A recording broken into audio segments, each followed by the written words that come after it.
थारैनो दिनै जि क'क्राझार आकाशबाणीनि गेजेरजों 90 बोसोर आकाशबाणीनि जि 90 बोसोर फोरबो खुंनाय बेवहाय आङो बे हाबाफारिखौ बेखेवगिरि आलासि महरै नुजाफैनो मोननायाव गावखौनो गाव गोजोननाय मोन्दों। मानो होनबा आकाशबाणीजों आङो उन्दै बैसोनिफ्रायनो आंहा सोमोन्दो दङ आरो दिनैबो आङो बेखौ खोब मोजां मोनो।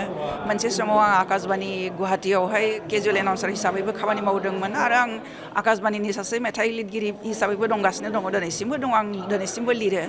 दा बेबायदियाव आकाशबाणीनि मालाबानो फैयै फैयै 50 बोसोरखौ आं केजुवेल एनाउन्सार जाब्लानो आं मोनबोदों अल इन्डिया रेडिअ गुवाहाटीयाव थायोब्ला। दिनैहाय मालाबानो 90 बोसोर जाफैबाय, बेखौबो आङो फालिनो मोनबाय, गावखौनो गाव जोबोद गोजोननाय मोन्दों। आरो बे आकाशबाणीया जोंनि बेबादि हालामनि थाखाय एबा बेफोरबादि जायगानि थाखाय मोनसे बियो सुंज्रोब बिजों होननानै जों बुंनांगोन, जेरावहाय गामि गालायाव जों दिनैसिमबो टिभि सिभिनि माने आंखालखौ जों फिल खालामो। बेबायदियाव रेडिअ'आ जेरावबो सौहैयो। रेडिअ'नि गेजेरजों जों गोबां हाबाफारिफोरखौ जोङो गामियारि सुबुंफोरनो जों खोनासंहोनो हानाय जायो, गियान मोनहोनो हानाय जायो। माने बे रेडिअ' बिजोङानो सुबुंफोरनो गियान मोनहोनायनि मोनसे मोजांथार बिजोङानो जाहैदों बे रेडिअ'।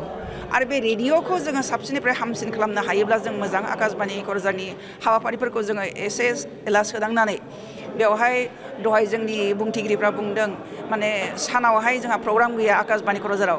दा बे सानावबो जोङो प्रग्राम खालामनो हायोबा, हाबाफारि लानो हायोबा, बेवहाय जों गोबां केजुवेल एनाउन्सारफोरखौ जोङो बेवहाय एनगेज खालामनो हाबावगोन। बेयो जोंनिनो गाहाम जागोन, बेखौ आङो माने मिजिंथिदों। आवगायावथ' मोनायावल' दामोमोन, दा मोनानि अनगायैबो फुङावबो दा ट्रेन्समिसन जाबाय, खोब मोजांनि खोथा। आरो बेबायदिनो जों आपग्रेड खालामलांबाय थानांगौ।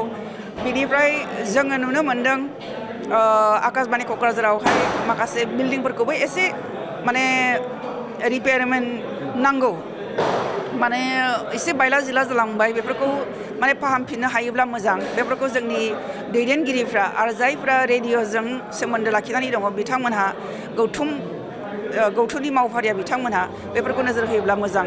आरो जेसेबां हायो एसेबां जोंनि जिहेथु जोंनि एनाउन्सफ्रा गासिबो बर'जोंनो बिनि एनाउन्समेन्टआ जाजोबो, बियो जोंनि जोबोद मोजांनि खोथा। दा रादाब सेक्सनखौबो जों लाबोनो हायोब्ला साबसिन जागोन।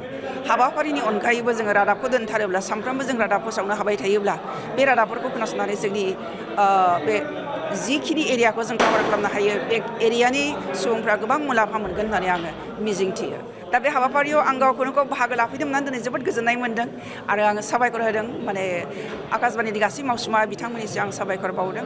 आरो गुवाहाटीनिफ्राय अफिसारफोर माखासे फैदों, बिथांमोनखौ लोगो मोन्दों। गोबावजोंब्लाबो आं लोगो मोन्दों, जिहेतु आं केजुवेल मावखायोमोन बे समाव आं बिथांमोनखौ गोबां लोगो मोनबोदों। आरो दिनै गोबावजोंब्लाबो बिथांमोनखौ लोगो मोनफिननानै बिथांमोननि मोखांखौ नुनायाव जोबोद गोजोननाय मोन्दों। आरो रेडिअ' आकाशबाणी क'क्राझार रेडिअ' सेन्टारा आरो साबसिननिफ्राय हामसिन जाथों।